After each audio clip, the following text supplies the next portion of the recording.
وقفے سے پہلے بڑی ایک گرما گرم بحث ہو رہی تھی میں آپ کے پاس دوبارہ واپس آتا ہوں، لیکن سہیل الہی صاحب میں کوئکلی آپ سے ایک سوال پوچھنا چاہتا ہوں. ایک آپ بہت تجربہ کار صحافی ہیں. یہ جو پی آئی اے کے کچھ پائلٹس کے لائسنسوں کے بارے میں کہا گیا کہ وہ جعلی لائسنس تھے اور امتحان دیے بغیر انہوں نے حاصل کر لیے، اور شہباز گل صاحب کہہ رہے ہیں جی کہ یہ حکومت پاکستان کی ایک ذمہ داری تھی جس کو کہ وزیر ہوا بازی جو ہے انہوں نے ادا کیا ہے. سوال میرا یہ ہے کہ اگر یہی جو خبر ہے یہ ایک انویسٹیگیٹو رپورٹ کی صورت میں کوئی صحافی جو ہے پروب کر کے اور اپنے اخبار میں یا ٹی وی چینل پہ اس کو ایکسپوز کرتا کہ پی آئی اے کے اتنے پائلٹ جو ہیں ان کے جو لائسنس ہیں وہ جعلی ہیں، تو اس صحافی کے ساتھ کیا ہوتا؟ میرا خیال ہے اب تک وہ غدار ڈکلیئر ہو چکا ہوتا اور اب تک وہ جیل بھگت رہا ہوتا. لیکن میری گزارش یہ ہے کہ بالکل چودھری جو غلام سرور خان صاحب نے سچ کہا ہے، لیکن اس سچ کے کہنے کا ایک انداز اور تھا کہ جتنے مشکوک پائلٹ تھے میرا خیال ہے کہ ان کے لائسنس نہ صرف معطل کر کے ان کو نوکری سے فارغ کر دیا جاتا. اب جو جنرلی سبھی مشکوک ہو گئے ہیں تو یہ مناسب نہیں ہے کہ اس سے پی آئی اے بھی مشکوک ہو گئی، اس سے سب مشکوک ہو گئے.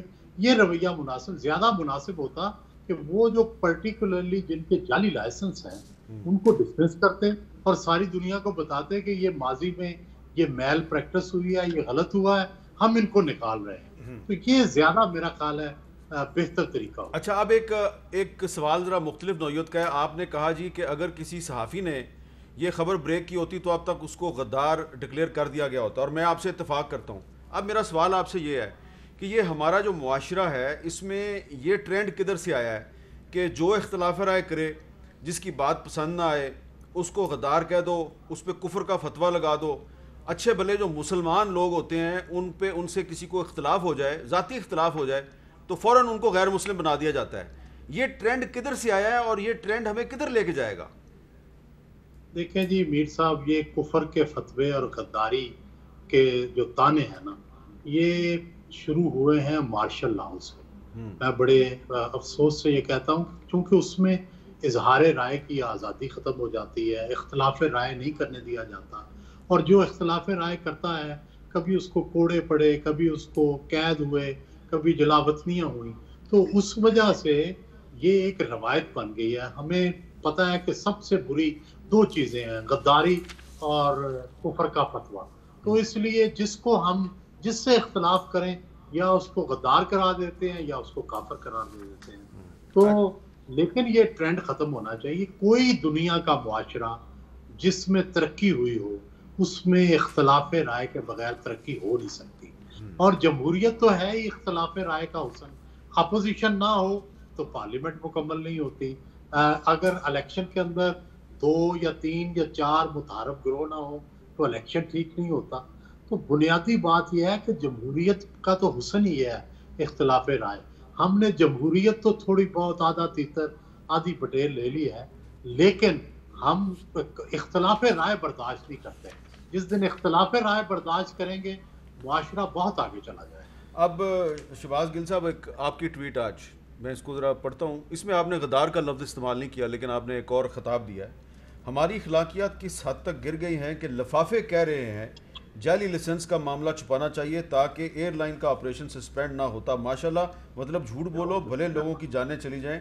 اس کے ذمہ دار وہ لوگ ہیں جو یہ سب گند کر کے چلے گئے. عجیب منطق ہے، جس نے جھوٹ پکڑا وہ ذمہ دار. یہ لفافے کا جو لفظ آپ استعمال کرتے ہیں پی ٹی آئی والے، شاید یہی وجہ ہے کہ وزارت اطلاعات جو ہے اس نے اس کووڈ 19 کے دور میں جب وبا پھیلی ہوئی ہے تو بڑے بڑے پریس کلبز کو گرانٹ دیا 10-10 لاکھ روپے. تو کراچی پریس کلب نے بھی واپس کر دیا، کوئٹہ پریس کلب نے بھی واپس کر دیا، لاہور والے بھی کہہ رہے ہیں لفافہ اپنے پاس ہی رکھو. یہ لفافے کا خطاب دینا، نہیں میں جواب دیتا ہوں. لفافے کا خطاب کسی بھی اچھے صحافی کو دینا غلط ہے. جیسے ہمارے سیاستدان بھی لفافے ہیں، کئی وہ بھی پیسے لے کے اپنے ضمیر بیچتے ہیں. آپ کے سامنے سینٹ میں ووٹیں بکتی ہیں تو کیا ان کو کہیں بہت اعلیٰ کام کرتے ہیں؟ سینٹ میں ووٹیں بکتی ہیں، فائدہ آپ کو ہوتا ہے. جس کو بھی فائدہ ہو اس کو چھوڑ دیں. کیا ان کو کہیں کہ وہ بڑا اعلیٰ کام کر رہے ہیں؟ ہمارے گھروں میں چھوٹے بچے ہوتے ہیں، انہیں کہیں یہ سارے برابر ہیں. ایسے ہی صحافی بھی ایسے ہیں. آپ کے والد صاحب نے بڑی اچھی صحافت کی ہوئی ہے، اب ان کو تو نہیں کوئی لفافہ کہہ سکتا. لیکن جو لوگ گندی سیاست کریں گے، صحافت کریں گے یا سیاست کریں گے یا کچھ اور کریں گے، ان کو آپ کو برا کہنا پڑے گا. اور میں اب کیونکہ پنجاب میں بھی رہ چکا ہوں, یہاں بھی رہ چکا ہوں, تو مجھے پتا ہے لفافوں کی شکلوں کا بھی پتا ہے, وہ لفافے کیسے کیسے ریسیو کیے جاتے ہیں یہ بھی پتا ہے, لفافہ ریسیو کرنے کے لیے کیا کچھ کیا جاتا ہے یہ بھی پتا ہے. تو وہ صرف ان چند اشخاص کے بارے میں ہے, بہت ہی چند, آٹے میں نمک کے برابر چند ہوتے ہیں, زیادہ نہیں ہوتے. زیادہ صحافی تو قریب آپ کو پتا ہے کہ وہ تو بیچارہ اپنی جدوجہد کر رہا ہوتا ہے, بہت بڑا صحافی بھی لگے تو پتہ لگتا ہے 4 مہینے کی تنخواہ نہیں ملی. آپ کا پردہ اٹھاؤں تو شاید ایسا ہی ہو, تو یہ ایسا نہ کریں, وہ ساروں کی بات نہیں. اب آپ نے جو اگلی بات کی, میں دوبارہ پائلٹس کے اوپر جاؤں گا. یہ پچھلے 8-10 سالوں میں پی آئی اے پہلے بھی سسپینڈ رہ چکی اس کی فلائٹس. اس کی وجہ یہ ہے کہ ہم شروع سے اس ادارے کو جیسے تباہ کیا گیا, اس کی جو سیفٹی کے ہمارے جو سٹینڈرڈز تھے وہ ہم میٹ نہیں کر پاتے تھے یورپ کے. انہوں نے ہمیں پہلے بھی سسپینڈ کیا. یہاں پر جھوٹی خبر چلائی گئی کہ باتھ روم میں پتہ نہیں کچھ ہوا تھا, کوئی باتھ روم بلاک ہو گیا تھا, کہ پتہ نہیں باتھ روم صاف نہیں تھے تو سسپینڈ کی گئی, حالانکہ سیفٹی کے کنسرن تھے. پھر انہوں نے یہاں آ کر آڈٹ کیا, وہ 1.5-2 سال لگے اس کو کھلوایا. 2016 میں 2016, 17, 18, 19 ان میں ان کے 4 دفعہ آڈٹ ہوئے. 2019 میں واحد آڈٹ تھا جو کرنٹ چیئرمین پی آئی انڈر تھا, جس میں صرف اور صرف 5 سے 6 چھوٹے چھوٹے نقائص انہوں نے نکالے. ہر دفعہ نقائص نکالتے ہیں, ہر ایئر لائن کے نکلتے ہیں, لیکن ہمارے زیادہ نکلتے تھے. ان سب کو ایڈریس کر دیا گیا. ایک رہ گیا تھا, وہ یہ لائسنس والا تھا. تو اس میں تو کوئی شک نہیں کہ سول ایویشن نے اپنا کام ٹھیک نہیں کیا. جو آپ کی پہلی بات, سول ایویشن اگر پہلے اپنا کام ٹھیک کرتا آج اس جگہ پر نہ پہنچتے کہ لوگ پیسے دے کے پیپر پاس کر رہے ہوتے. پہلی بات, اگر سول ایویشن بعد میں اپنا کام ٹھیک کرتا اور پہلے پورا ہوم ورک کرتا, پائلٹس کی جو غلط تھے ان کی لسٹ پبلش کرتا, جو ٹھیک تھے ان کی الگ لسٹ پبلش کرتا, دنیا کو اعتماد میں لیتا, تو آج ہم اس مالک صاحب, تو اداروں کا بیڑا غرق ہوا ہوا ہے. اس میں کچھ ایڈ کرنا ہے, کچھ آپ نے کرنا ہے ایڈ, کیونکہ ایک سوال بڑا ہے جو میں نے آپ سے کرنا ہے. نہیں, میرا خیال ہے جو وڈائچ پہلے کہہ رہے تھے نا, آئی ایگری ود ہم, ایک طریقہ تھا. لیکن میں ایک بات ضرور بات کروں, انہوں نے بھی ایک بات کی بڑی کیجولی, کہ میں پنجاب میں بھی تھا, وہاں بھی تھا, مجھے پتا ہے کون لفافے لیتے ہیں کون نہیں دے. یہ رشوت کی طرح ہے, لینے والے پہ بھی لعنت ہے, دینے والے پہ بھی لعنت ہے. بالکل صحیح ہے. حکومتیں دیتی ہیں, سن لیں آپ, حکومتیں دیتی ہیں تو کوئی لیتا ہے. بالکل صحیح. آپ کہہ رہے ہیں چند لوگ ہیں, پھر خدا کا واسطہ لینے والوں کے بھی نام بتا دیں, دینے والے کا بھی نام بتا دیں, بیکاز ہم جتنے ساتھ لوگ بیٹھے ہیں نہیں سے نہیں پتا. دیکھیں میں آپ کو ریمائنڈ کروا دوں, کیونکہ ہم تنگ آ گئے یہ بات سن مالک صاحب, کمیشنز بیٹھ کے 10 دو. اچھا ایک چیز میں آپ دونوں کو یاد دہانی کروا دوں, عمران خان نے آگے ایکسپوز نہیں کر دیا, آپ دونوں کو یاد کرا دوں اور عوام کو بھی یاد کروا دوں کہ یہ ہم صحافی ہیں, یہ بندہ ناچیز ہے. ہم نے سپریم کورٹ میں جا کر درخواست دی کہ وزارت اطلاعات کا سیکرٹ فنڈ جو ہے اس کو بند کریں, اور ہماری درخواست پہ سپریم کورٹ آف پاکستان نے آپ کی وزارت اطلاعات کا سیکرٹ فنڈ بند کیا, جس سے آپ صحافیوں کو خریدتے تھے. تو یہ حکومت نے کام نہیں کیا, یہ ہم صحافیوں نے خود آپ کی رشوت کا راستہ بند کیا. ہم حکومت میں ہی نہیں تھے جب آپ نے یہ کیا. پیپلز پارٹی کے دور میں کیا تو ایک کپ چائے کا 2 بسکٹ پلا سکتے, تیسرا بسکٹ بھی نہیں دیتے, آپ کو پتہ ہی نہیں. اچھا مالک صاحب ایک سوال ہے آپ سے. ابھی میں نے وقفے سے پہلے جب پروگرام کے آغاز میں ان کا تعارف کروایا نا شہباز صاحب کا, میں نے کہا جی ڈاکٹر محمد شہباز گل, یہ میں نے ان کا تعارف کروایا. اس کے بعد ہماری ڈسکشن ہوتی رہی, میں نے بریک لی. بریک کے دوران مجھے 2 مختلف لوگوں نے میسج بھیجا ہے.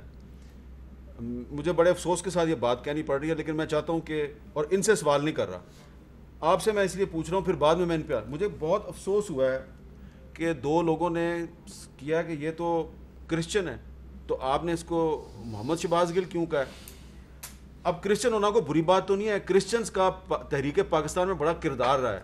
تو کرسچن ہو یا کوئی ہندو ہو یا کوئی سکھ ہو, ہمارے ملک میں اس کو گالی بنانا, اور پروگرام کے دوران میں ایک مسلمان جو ہے, جو کہ مجھے پتا ہے کہ یہ مسلمان ہے, ان کے بارے میں کہا جا رہا ہے کہ جی یہ تو کرسچن ہے. یہ کیا ٹرینڈ ہے؟ یعنی جو بات میں نے سہیل وڈائچ سے پوچھی تھی وہی آپ سے پوچھ رہا ہوں. افسوسناک روش ہے. دیکھیے اس کا مطلب یہ ہے کہ کل کو آپ یہ کہہ رہے ہیں کہ مودی ہندوتوا کے نام پہ مسلمانوں کے ساتھ جو کرے وہ جائز ہے.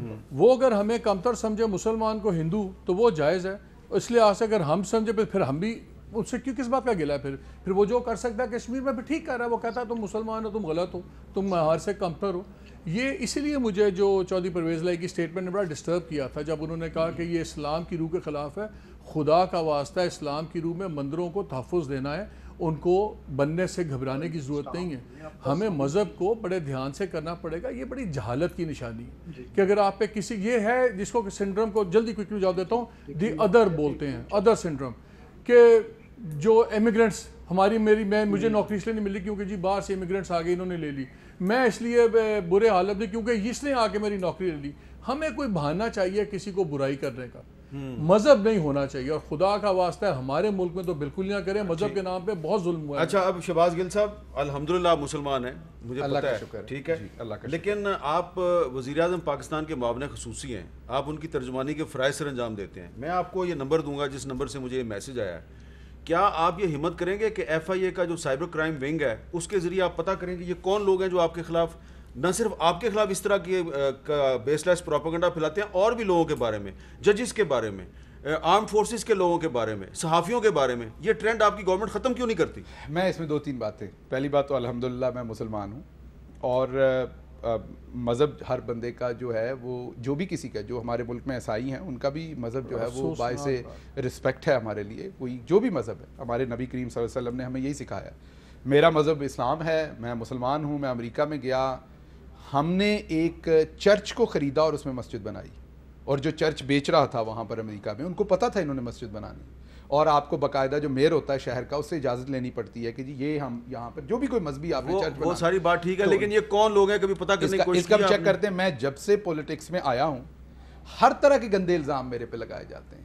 کبھی جی فلاں یونیورسٹی میں ان کو اس لیے نکال دیا تھا, اس کی کوئی سر پیر نہیں بات کا, بول دو آ کے, او بھائی یہی یونیورسٹیاں ہیں, یہی میں ہوں, یہی آپ ہیں, کچھ ہوا تو لائیں, اس کو بریک کریں, ٹیلی ویژن پہ ڈاکومنٹ دیں, کوئی جس نے میرے خلاف شکایت دی اس کو لائیں, جس کو تکلیف ہوئی اس کو لائیں. تو پہلے دن سے مذہب کا کارڈ بھی میرے خلاف کھیلا جاتا ہے. ہر باقی آپ کو ایک مزے کی بات بتاؤں, 2 دن پہلے میرے پاس ایک بہت بڑے میڈیا ہاؤس کے اونر آئے, انہوں نے ایک اور بڑے میڈیا ہاؤس کا نام لے کر سنا ہے آج کل تو اڈا حصہ ہے. میں کہ جی کیوں؟ انہوں نے کہا انہوں نے اشتہار بہت ملتے ہیں تو سانو نہیں ملتے. سو میں نے انہیں بتایا کہ میرا اشتہاروں سے کوئی لینا دینا نہیں, نہ پنجاب میں کبھی رکھا نہیں رکھا. آپ نے بتایا تو جو جتنا چپتا ہے نا, کیونکہ میں ہینڈل نہیں ہوتا. میں نے ایک پروگرام میں پہلے بھی کہا تھا, لوگ ہنستے ہیں کہ I'm too hot to handle. اچھا جی, میں نے وہ صحافی ہو, وہ پولیٹیشین, بریک کے بعد دوبارہ تو اس پہ الزام لگا دیں.